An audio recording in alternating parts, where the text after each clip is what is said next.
que a coisa que é mais fascinante no Red Dead é como o mundo é muito vivo e orgânico, tá ligado? E ele funciona independente de você estar lá ou não. Isso é uma coisa... Eu tenho um amigo que produz conteúdo e ele foca muito nessa... Ele já fez muito conteúdo sobre isso, né? A rotina dos NPCs, né? No Red Dead 2. E eles têm uma rotina, assim, tu pode estar longe, né? Tipo, tu vai lá, tipo, num ponto do acampamento, assim, ou até mais longe, ativa o modo de câmera livre, vai no acampamento e eles estão tendo a rotina deles. Tipo, o cozinheiro da gangue, ele acorda, ele cozinha, ele dorme em X horário, ele volta. E se tu não leva comida pro acampamento, tipo, ele não tem o que cozinhar, ele não faz nada, a moral no acampamento baixa.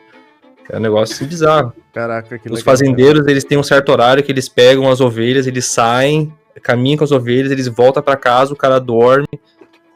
Eles têm uma rotina mesmo, é ridículo isso, né?